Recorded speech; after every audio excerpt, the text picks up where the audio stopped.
Presidente, gravação iniciada.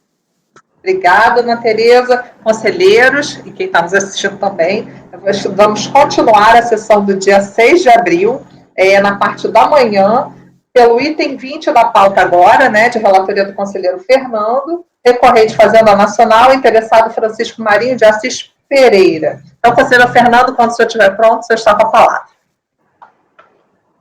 Certo, presidente, vamos lá.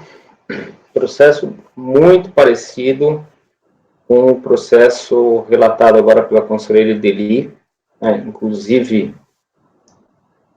Acho que não está na pasta. Conselheiro Caio. Sim. Conselheiro Fernando, só pode botar na pasta, por favor, que eu ia abrir agora.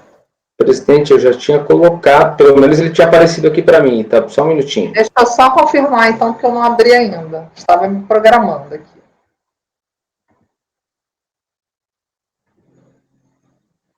Fernando, a sua pasta está vazia. Você pode ter colocado na pasta de outra pessoa. Eu copiei a pasta ontem e estava. Então, acho que alguém deve ter deletado.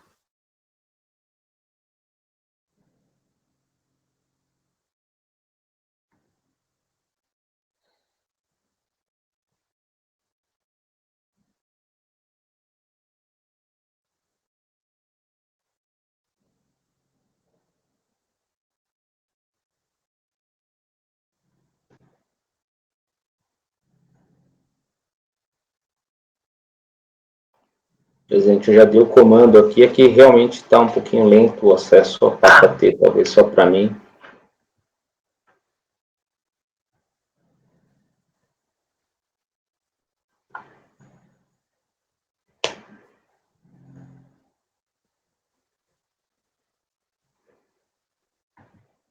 Entrou. Já está.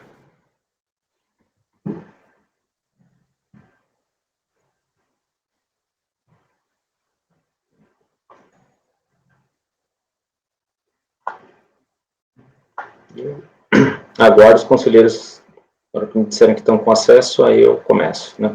Ou se a senhora quiser, eu vou... Não, eu já abri, agora vamos ver se os demais abriram também. Positivo. Tá? Tozelli, ok? Tá, pode começar então, conselheiro Fernando. Então, presidente, só tem uma diferença aqui que talvez para alguém possa ser relevante, tá? Nesse TVF, vou tentar aqui fazer um resumo, porque nesse TVF havia duas infrações.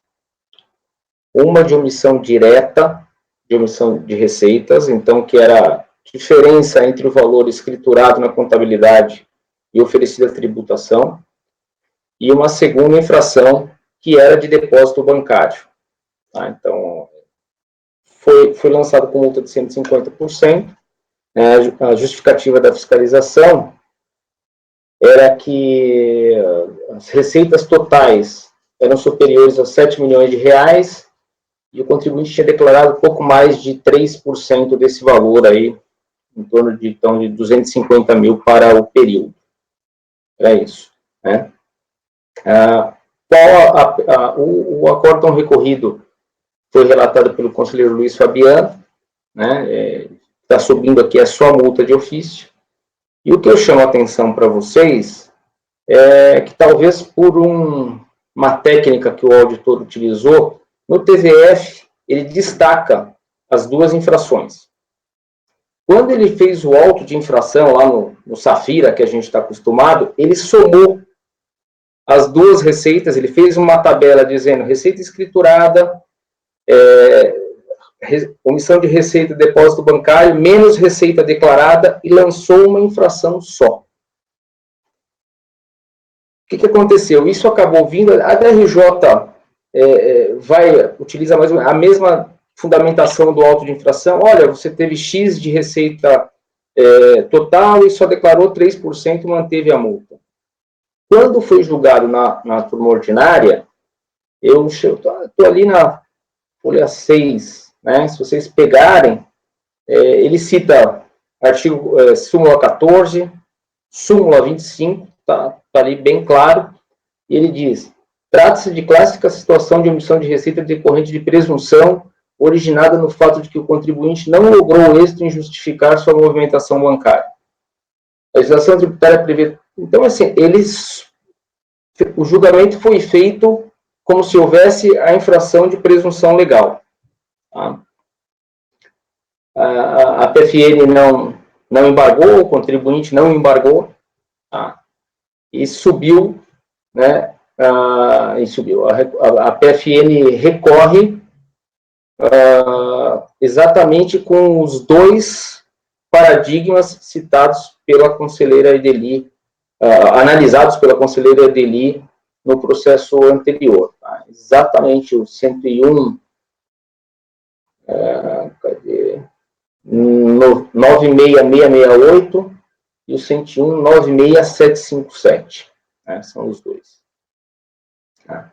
A PFN faz a argumentação dela, ela utiliza até um desses precedentes para justificar aí o mérito do seu recurso, tá? O contribuinte não apresentou contrarrazões, né? Não se manifestou. Então, a questão diferente que tem é se alguém entender por ter um tratamento diferente em relação àquela infração de omissão direta, a prova direta de omissão de receita. Tá? Eu estou dizendo aqui o seguinte, olha, a PFN não embargou, né? O contribuinte, os paradigmas apresentados, né, eles são diferentes, tá? Então, aí alguém pode ter uma leitura diferente, eu só vou citar isso, em relação ao 96, o primeiro paradigma analisado pela conselheira Edeli no processo anterior, que é o 96668, né? Porque naquele lá falava de omissão direta, e esse aqui tem um pedaço que é omissão direta, mas que, assim, a meu ver, não há pré-questionamento a respeito da matéria no acórdão recorrido. Tá? Então, eu vou analisar sobre o prisma de que o que a PFN está recorrendo é a infração baseada lá em presunção legal, cuja omissão é significativa em relação às receitas declaradas. Tá? Então, eu parti dessa premissa.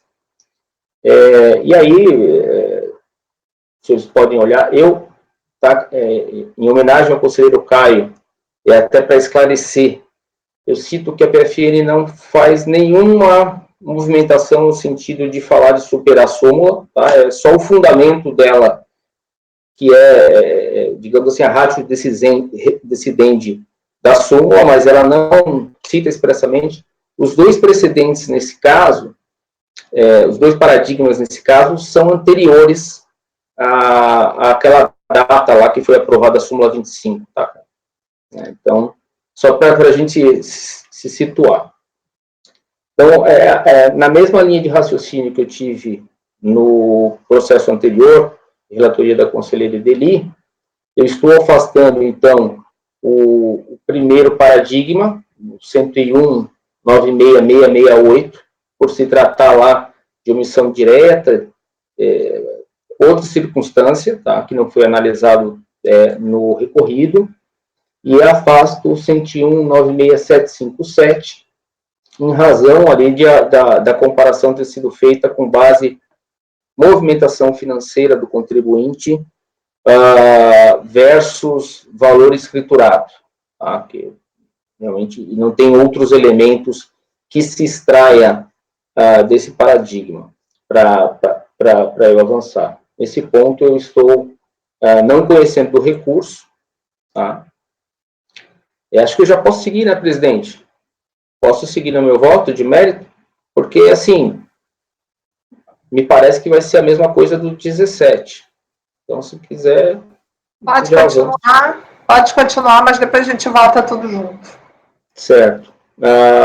E o mérito, presidente, eu estou seguindo a mesma lógica anterior, né? Nesse caso aqui, creio que a fiscalização poderia ter separado melhor, tal, tem uma parte lá da omissão direta, mas que não vem ao caso. Estou analisando aqui a infração de omissão de receita com base no depósito bancário e que eu não identifiquei nenhuma vinculação desses depósitos com receita do contribuinte, né? Eu sigo a mesma linha da conselheira Ideli, né? Eu acho que se houver identificação com receitas da atividade, eu não consigo identificar que isso seja um erro, se repete todos os meses. Eu tenho receitas da atividade, né, que eu não ofereço tributação, eu descarto isso como sendo um erro ou uma divergência de interpretação, que seria o que seria a base para se aplicar a multa de 75%. Né? Mas, nesse caso, a questão do depósito bancário, para mim, foi a presunção pura e simples aplicada, né? E aí o que a fiscalização fez? Pegou o total de receitas, somando a receita de omissão direta e a receita de presunção legal, né? A omissão direta, ela era bem menor, tá? Em monte, sim, em relação aos depósitos bancários. Ela até seria relevante em relação ao que foi oferecido à tributação, mas o que nos sobra aqui é que da infração, 78% mais ou menos é o depósito bancário, do total de receitas oferidas pelo contribuinte. 78% são essas omissões do artigo 42. Né? Mas como eu não identifiquei dentre essas omissões, né, nenhuma vinculação com a receita do contribuinte, eu estou votando por negar provimento ao recurso da PGFN. No mérito. Conselheiro Fernando, eu só tenho uma dúvida aqui com relação ao seu processo no tocante ao conhecimento. O caso aqui do recorrido, ele é uma exclusão, na verdade, ele é uma autuação por conta da empresa não ter seguido, né, quer dizer, a omissão de receita com base no Simples, né? A empresa, ela declarava com base no Simples, tem declaração simplificada, e aí a questão toda envolve a sistemática do Simples, no recorrido, né? Apesar da gente estar discutindo a multa qualificada, o contexto eu vejo um pouco diferente do que a conselheira Ideli expôs, tá? Mas vamos lá. De qualquer maneira, vamos iniciar então a votação. Mas, alguém quer falar alguma coisa? Até no sentido do comentário que a senhora fez, a omissão de receita lançada nesse processo, acabou que o contribuinte passou do limite e, em razão desse lançamento, foi excluído do Simples. Sim, quer dizer, tem toda uma trajetória até se chegar na autuação, assim, né? O efeito dessa omissão seria, né, de acordo com essa omissão, ele foi excluído, mas não no período de apuração aqui do lançamento, para frente, mas foi. Em razão da omissão. E a autuação, ela foi dentro da sistemática simplificada, certo? Ok, doutor Caio. Eu peço perdão, foi sem querer, tá? Tá bom. Então, conselheira Ideli, vamos lá, pode iniciar quando estiver pronto. Eu dirijo no conhecimento, né, por conta do 101.96757. No mérito, acompanho e acompanho também porque fiz algo semelhante no processo da ADEM, na reunião passada, 9101005363. Lá, o agravamento da penalidade foi discutido no acórdão recorrido com uma base fática que, na verdade, não era real. Mas não houve embargos e o recurso da Procuradoria se deu em face daquele substrato fático do acórdão recorrido. Né? Ainda que a gente veja que é outra situação fática que teria aqui uma multa qualificada sobre omissão de receita não declarada, fato é que o acórdão recorrido exonerou integralmente a qualificação da penalidade, a Procuradoria não embargou, e o que a gente tem para discutir é esse substrato fático. Então, sob essa premissa, né, de depósito de qualificação, sob o entendimento de que é depósito bancário, só me veio uma dúvida agora, Fernando.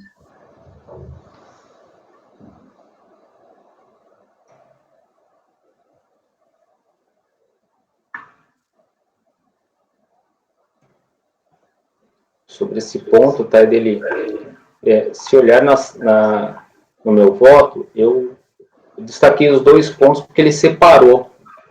Ele não pegou e os depósitos, ele até tem uma tabelinha, está na página 12 do meu voto. Não teria possibilidade, me passou pela cabeça, se a fiscalização começa a partir dos extratos bancários e dos depósitos ela identifica receitas da atividade, então aí eu tenho conexão do depósito com a receita da atividade, e aí talvez eu pudesse manter uma parte dessa qualificação. Mas não é. A construção feita pela fiscalização parte pelos livros e o resto é o depósito bancário. Ela não faz essa correlação do livro com o depósito, que poderia, inclusive, dispensar uma parte da exigência de depósito bancário. Uma pode estar dentro da outra, inclusive, porque não é feito esse batimento. Então, ela é realmente autônoma, a exigência de receitas não declaradas, ela é significativa, ela é reiterada, ela poderia, no meu entendimento, justificar a qualificação da penalidade. O problema é que essa matéria não foi decidida no recorrido, então não tem pré-questionamento e eu acompanho o Fernando em relação à matéria pré-questionada, que tem a divergência, no meu entendimento, caracterizada pelo 101.96757, eu nego o provimento, acompanho o relator no mérito, divirjo no conhecimento. Ok. Conselheira Lívia, como vota?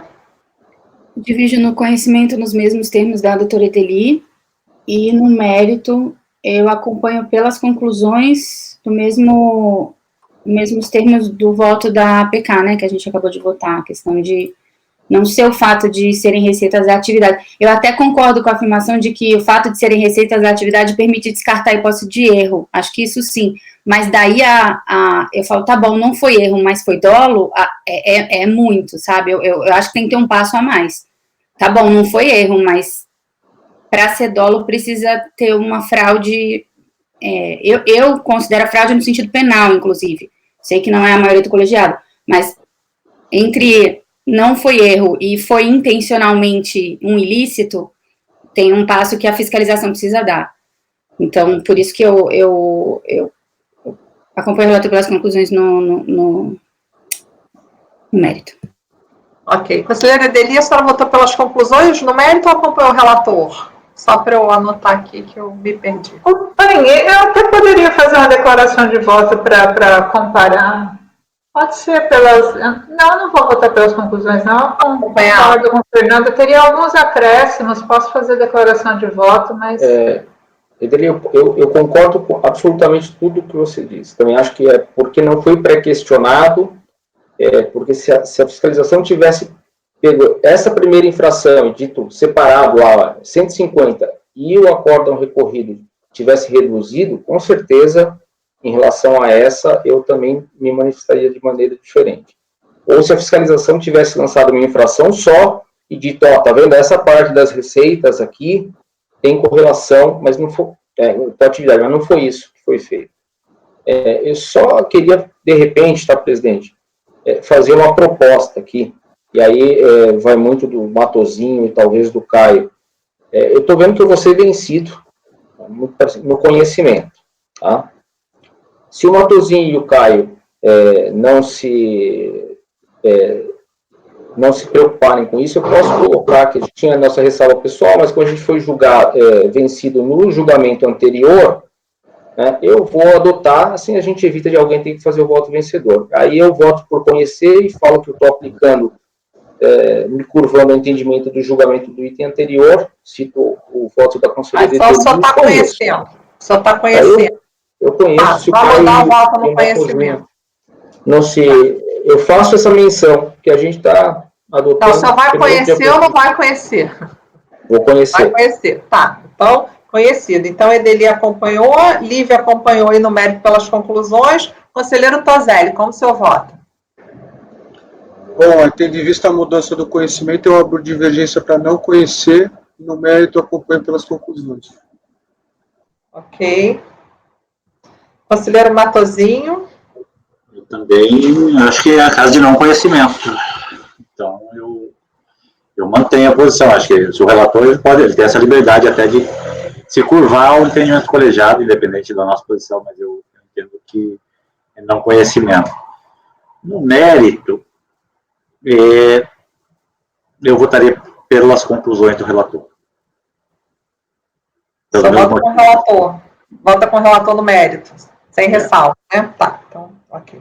Conselheiro Alexandre. Voto pelas conclusões do relator. Ah, vota pelas conclusões. Não, então só não vota com a fundamentação do relator. Só vota só com a conclusão. Exatamente. Tá. Conselheiro Alexandre. Com essa mudança do relator para conhecer, eu acompanho ele no conhecimento, e no mérito eu também acompanho, pelas razões dele. Ok, conselheiro Caio, como vota? Eu não me oponho à ressalva de consciência que o Fernando possa fazer, então eu acompanho então essa questão do princípio da colegialidade, que eu acredito que é o que o Fernando está observando. E até só acrescento, realmente é um paradigma clássico, né, o 757, e eu acredito que em outras oportunidades eu já o conheci, então o registro aqui que a gente vai evoluindo, né? Eu nunca tinha me atentado que ele falava de proporção em relação às receitas globais, né? Quando na maioria dos casos é proporção em relação àquilo que foi tributado e aquilo que não foi. Então, eu acho que isso está dentro um pouco da nossa evolução. E eu acompanho o relator sem ressalvas, porque, pelo que eu entendi, Fernando, no fim do dia se aplicou a súmula 25. Certo? Então, é isso, presidente. Ok. Eu acompanho o relator no conhecimento e no mérito eu dou provimento, posição conhecida já com relação à comissão de receitas nessas situações. Bom, então ficamos assim, conhecido por maioria, vencidos Toselli, Matosinho e... Toselli, Matosinho. É conhecido parcialmente, não é, presidente? Conhecido? Não. Conhecido. Então, já anotei. Pelo que eu entendi, só foi conhecido como comissão de receita. Não, porque ele descartou o paradigma, mas o outro ele conheceu. É a mesma coisa na verdade, conhecido. É que eu não fui pré-questionado. A única matéria do recurso é sobre o depósito bancário. Estou jogando assim. Só esclareci porque alguém poderia ter um entendimento diferente. Então, em relação ao que a PFN está recorrendo, então foi conhecido. Você só esclareceu que ela só recorreu da omissão, né? E da presunção e não do... Tá. Então, vamos lá. Conhecido por maioria, vencidos Toselli e Matosinho. Quanto ao mérito, negado provimento por maioria, vencida Andréia, pelas conclusões Lívia, Toselli e Matosinho, certo? Pode falar, Lívia. Tá muda, não estou ouvindo. Não estou ouvindo. Microfone. Gostaria de apresentar a declaração de voto, que para mim o caso é exatamente, o voto é exatamente o mesmo, a não ser afirmação de erro, mas o voto da Adeli e o voto do Fernando estão falando a mesma coisa. Então, a minha declaração de voto vai ser, inclusive, idêntica nos dois casos. Ok, conselheira Adeli, pode falar? Só para pedir declaração de voto também. Dever Adeli. Ok. Então, agora passamos para o item 21 da pauta, de relatoria da conselheira Lívia, recorrentes Fazenda Nacional e Celso Bar e Restaurante Limitada. Conselheira, então, quando a senhora estiver pronta, já está com a palavra.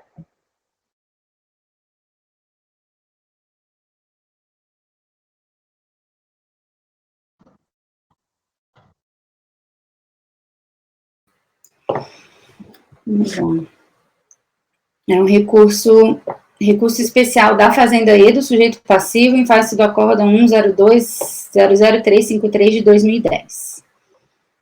Reproduz a ementa. A Fazenda questiona o cancelamento da qualificação da multa contra as receitas escrituradas e não declaradas. Indica como paradigma 2 antiga 2 paradigmas aqui, eu ressalto os trechos das ementas. O presidente de Câmara deu seguimento ao recurso especial da Fazenda, consignando: pela simples análise das ementas, pode-se constatar que as decisões adotam os argumentos defendidos pela recorrente, no sentido de que a prática reiterada de infração corrobora o dolo, caracterizando fraude. No acordo compartido, foi considerado que o fato de se ter podido obter da escrituração mercantil da contribuinte a receita apurada no procedimento fiscal para o lançamento afastaria a exigência da multa qualificada, mesmo tendo havido prática reiterada do ilícito fiscal. Então, essa é a consideração que o despacho de admissibilidade considerou. O sujeito passivo apresenta contrarrazões, não questionando o conhecimento, mas apenas o mérito. Em seguida, o sujeito passivo apresenta recurso especial em relação às matérias inobservância do regime de tributação escolhido pelo sujeito passivo e qualificação da multa de ofício relativa à infração de omissão de receitas presumida via depósitos bancários. O presidente de Câmara deu seguimento parcial ao recurso especial apenas quanto à qualificação das multas. Transcreva aqui o trecho do despacho de admissibilidade. Então, o recurso do sujeito passivo vai discutir a multa qualificada na presunção. O segmento parcial do recurso especial do sujeito passivo foi confirmado por despacho de reexame de admissibilidade e o sujeito passivo não se manifestou. A Fazenda Nacional apresentou contrarrazões questionando exclusivamente o mérito, então não há questionamento de admissibilidade. Passo ao voto. Apesar de não ter havido questionamento, eu analiso os paradigmas e considero que os recorrentes lograram êxito em comprovar a divergência. Então, vamos lá. Quanto ao recurso da Fazenda. A Fazenda questiona a redução da multa qualificada operada pelo acordo recorrido em relação à segunda parte da autuação, que diz respeito à tributação dos valores de receitas constantes da escrituração, cujos tributos decorrentes não foram lançados na declaração anual simplificada simples ou em DCTF, e também não foram pagos. O acordo recorrido fundamenta a decisão, sublinha aqui as partes. Nesses autos impera o fato de que as operações econômicas praticadas ao longo de 2003 e 2004, que vieram a ensejar os respectivos fatos geradores, encontram-se regularmente escrituradas, está no livro Razão e tal. Diante dessa circunstância, não nos parece que possa prosperar o entendimento de que se pretendeu ocultar fatos geradores, mas sim que existe inexatidão entre a escrituração e as cifras declaradas ao fisco, é por isso que ele considera que a multa aplicável é de 75. A Fazenda traz 2 paradigmas. O primeiro trata de caso que a turma manteve a multa qualificada em autuação baseada em presunção de omissão de receitas. O voto condutor considera que a combinação de tais circunstâncias de forma reiterada e volume significativo justificaria a qualificação da penalidade. Transcrevo trechos do voto condutor. Ele fala: há um quadro de reiteramento de conduta, de significância de valores. Não é possível, razoável imaginar que uma pessoa jurídica que opere sem intuito de se furtar às suas obrigações tributárias não possa justificar nenhum dos ingressos encontrados em sua conta corrente bancária. Os fatos analisados são semelhantes, os fatos analisados são semelhantes e indicados como razões de decidir para chegar a conclusões diversas no recorrido e paradigma. Assim, compreendo demonstrada divergência quanto a este paradigma. O mesmo não se pode dizer do paradigma 105, 17034, ali a infração apurada foi exclusivamente omissão de receitas por presunção legal, não tendo sido identificada a prática de se escriturar receitas sem as declarar. O voto condutor menciona ainda a circunstância adicional de ter havido utilização de interpostas pessoas. Eu considero que esse 105 está baseado em características de fato e de direito diversas do precedente de agora, e conheço do recurso, então, exclusivamente quanto ao paradigma 101.96446. Só para esclarecer, o 101.96446, ele tem omissão e também tem receita escriturada e não declarada.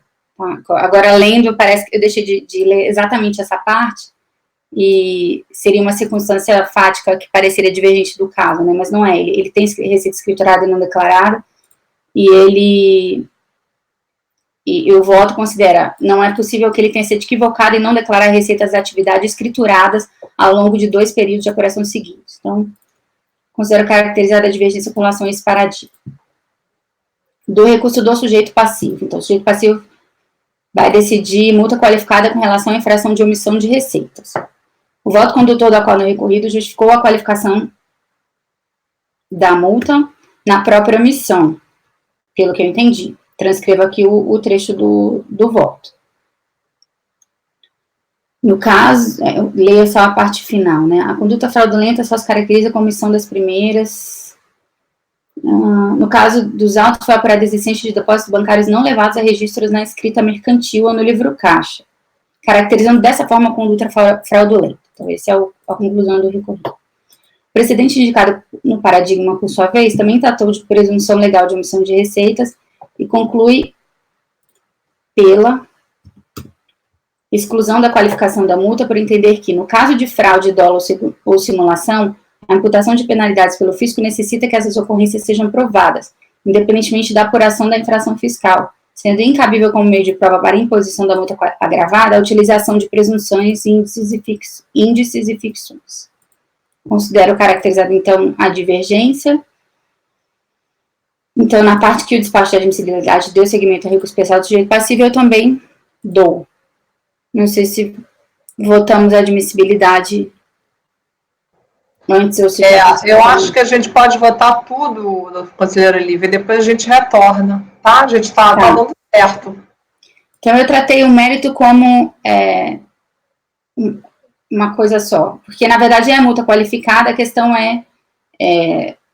são duas situações. No recurso da Fazenda se discute a multa qualificada na receita escriturada e não declarada, e no recurso do sujeito passivo, a receita omitida apurada via presunção baseada em depósitos bancários de origem não justificada. Eu compreendo aqui, em matéria de multa qualificada, é pacífico que se exige a caracterização do dolo, né? Os debates ocorrem nos fatos, nos casos concretos, porque os julgadores têm diferentes concepções acerca do que é o dolo, e também dão diferente qualificação aos fatos descritos nos autos de infração. Então, a gente vai discutir aqui se o dolo aqui está configurado. Ressalto que não será considerado para efeito de avaliação do dolo nos presentes autos fatos ocorridos posteriormente aos feridos aqui analisados. Nesse sentido, observa-se que os presentes autos cuidam de infrações verificadas nos anos de 2003 e 2004, de forma que não se considerar como relevante o fato de a investigação fiscal ter apurado a sucessão tributária da empresa fiscalizada por pessoa jurídica constituída em 2005 pelos pais dos sócios da empresa fiscalizada. Então, passo a analisar os recursos tais como admitidos. Então, recurso da Fazenda. A decisão recorrida excluiu a qualificação da multa, apurada mediante a verificação de divergência entre escrituração mercantil e fiscal, por entender ter havido mera inexatidão de escrituração. Nesse item, o TVF considerou ter sido a infração intencional e consciente, porque o sujeito passivo, não obstante ter escriturado as receitas, declarou que estava em situação de inatividade durante anos calendários reiterados. Aqui eu coloco o trecho do TVF. Sobre o assunto, tenho me posicionado no sentido de que a apresentação de declarações fiscais com valores diversos dos escriturados, erados ou não é por si só a circunstância que permite a exasperação da multa. É isso que, de fato, cumpre a autoridade fiscal aprofundar a sua investigação e fundamentação de forma a trazer indícios que convirjam para essa conclusão de que tal diferença consiste efetivamente em dolo do sujeito passivo. Não nego que, para uma linha de pensamento, o simples fato de haver a diferença entre receita escriturada e não declarada já significa o dolo. Esse fato, aliado à reiteração, materialidade e outras circunstâncias, é considerado por essa linha como evidente intuito de fraude, né, em tendência de impedir ou retardar o conhecimento da ocorrência do fato gerador. Mas o simples fato de escriturar receitas em valor superior à declarada receita não necessariamente significa omissão intencional do pagamento de tributos, isso eu considero. Primeiro, porque é possível que se trate de erro, é possível que o contribuinte entenda que as receitas em questão são isentas ou não tributáveis, então que isso não vai acarretar consequências fiscais, enfim, há uma ampla gama de possibilidades que não necessariamente leva à conclusão de que na omissão há intuito doloso do contribuinte para não pagar tributo. Além disso, é importante ter em mente que o artigo 44, quando fala de multa, considera como requisito a comprovação de um pressuposto de fato que também se enquadra em norma penal. Eu transcrevo aqui o trecho do Marco Aurélio Greco. Para que se possa falar em dolo, então, para além da intenção, é necessário que se pretende seja ilícito, ou seja, é preciso que tal intenção seja direcionada à prática ou omissão contrárias ao direito. Mas se você for considerar qualquer ilícito, é o que eu tento falar aqui. Omitir receita é ilícito, né? É contra o direito, mas ele não necessariamente é a qualificação da multa. Por quê? Porque esse ilícito não é qualquer ilícito, é um ilícito qualificado, é um ilícito que eu considero tem que ser penal. Tem gente que não chega tanto de dizer que tem que ser penal, mas que a gente tem que ter um critério para dizer que omitir receita, que é ilícito, é contra a lei, então é ilícito, não necessariamente dá a qualificação da multa. O que dá a qualificação da multa? A gente precisa de um critério, né? Para mim, esse critério é omitir receita mediante fraude no sentido penal. Então, por isso que eu considero aqui que a gente tem a conduta do contribuinte, omissão de informação, né? Sendo de se considerar que não houve mera divergência de valores, mas verdadeira declaração, no caso aqui, declaração falsa de inatividade, durante anos calendários seguidos. A empresa declarou para anos calendários 2003 e 2004 que ela estava inativa. Tais circunstâncias conjugadas consistem em indícios que parecem, de fato, apontar para a presença de elemento subjetivo necessário à qualificação da multa, isso é, da intenção de se esconder o faturador do tributo mediante a prestação ao fisco de informação que se sabia incorretas. Considero o caso dos autos peculiar porque não houve mera divergência de valores entre escrituração e declarações fiscais, mas a apresentação de declaração fiscal indicando estar em situação de inatividade quando se sabia estar exercendo atividade operacional. É dizer, tal declaração foi prestada de forma sabidamente falsa. E o fato de se prestar uma declaração falsa de forma reiterada também aponta para que se aproxime a conduta mais de uma intenção do que de simples erro.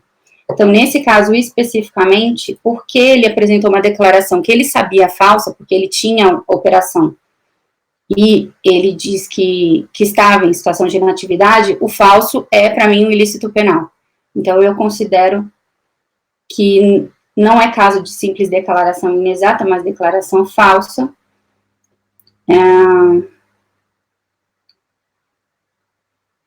Então, muito embora essa relatora manifeste o entendimento de que não é crime, nem há que se considerar haver dolo no sentido penal, nas circunstâncias do sujeito passivo apurar a diferença entre escrituração e declaração, que é o caso mais comum que a gente vê, o mesmo não se pode dizer da prestação de informações sabidamente falsas. Então, para mim, tem uma diferença sutil entre dizer que declarar zero e apurar a receita da atividade. Isso pode ser erro, pode ser que ele entenda que a receita ali não era tributável, enfim. Eu considero que ainda há uma presunção de inocência do sujeito passivo dele declarar inatividade quando ele sabia que tinha. Ele declarar inatividade é uma declaração diferente, e eu acho que aqui eu considero falso o suficiente para manter a multa qualificada. Então, eu voto para dar provimento ao recurso especial da Fazenda. Quanto ao recurso do sujeito passivo, que é, então, com relação à omissão de receitas, eu reproduzo o trecho do TVF aqui quanto a essa infração, né? O voto condutor justifica a qualificação da multa na própria omissão. O entendimento merece reforma por contrariar, inclusive, o entendimento da súmula CARF 25, né? Passando a análise da autuação, eu verifico que o TVF justifica a qualificação da penalidade não apenas na omissão, mas também na reiteração e na forma como realizada, mediante o envio de declarações de inatividade. Então, assim, a turma recorrida, o relator do acordo recorrido, ele leu o TVF e disse, tudo ali é omissão, e omissão justifica a qualificação da multa. E assim que ele escreveu. Mas se eu leio o TVF, eu consigo ver que no TVF a autoridade fiscalizadora, a autoridade atuante, ela justificou, sim, a qualificação da penalidade. Então, não é um caso a qualificação está baseada na própria omissão, eu considero. Eu considero que o caso aqui é de analisar se configura hipótese de qualificação da multa a conduta reiterada de se omitir receitas enviando ao Fisco Federal declarações de inatividade que não refletem a movimentação bancária existente. Essa turma já proferiu decisões entendendo que a prática reiterada de omitir receita em volume relevante autoriza a qualificação da multa. Eu discordo de tal posição por entender que a reiteração e o volume é apenas uma medida da omissão, aquele voto considerar clássico. E assim como a qualificação da penalidade não pode ser motivada na omissão, ela também não pode ser baseada em qualquer medida na graduação da omissão. Por isso que eu acompanhei o voto do Dr. Caio no 9101005151, que eu transcrevo. Reproduzo trechos do voto também. Não obstante, compreendo que o caso dos autos tem uma circunstância que o diferencia dos acima tratados. É que aqui tem a questão das declarações sabidamente falsas.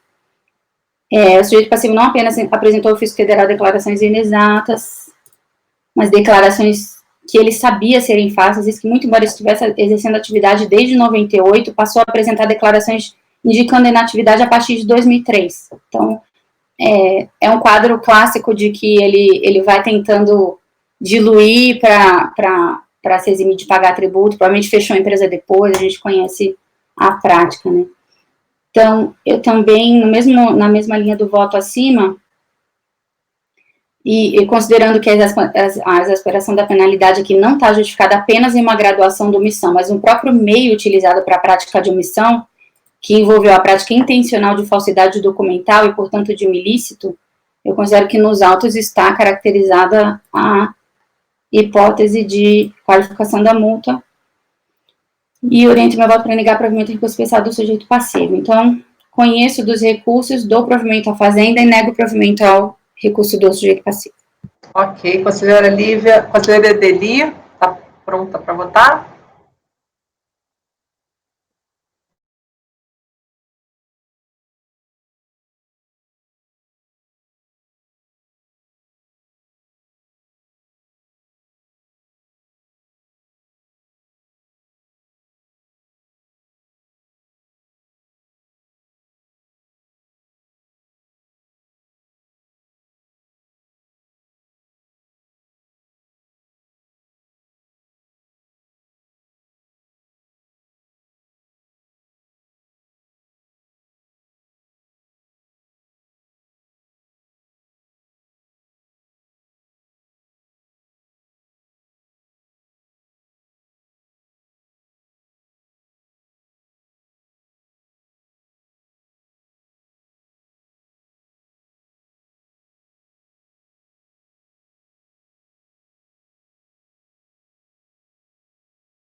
Se alguém mais está examinando os autos, eu gostaria de compartilhar a minha dificuldade.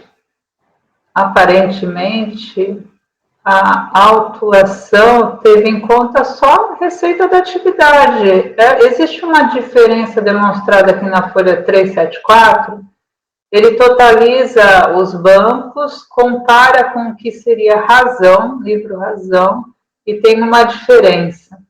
Mas se a gente vai para o auto de infração, que está, por exemplo, pegando o terceiro trimestre de dezembro de 2004, 265 de receita, isso é a soma da receita da atividade do livro razão. Agora eu vou para o acordo recorrido.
Qual que é a sua dúvida? Se tem autuação de presunção de omissão de receita de depósito bancário. Parece que é tudo receita da atividade. Tem omissão. Ele destacou dos depósitos bancários aquilo que era... A primeira infração é de omissão, no auto de infração. É de depósito bancário, depois vem a de diferença. Não, essa diferença é a falta de... é a diferencial do coeficiente de alíquota do... Não, peraí.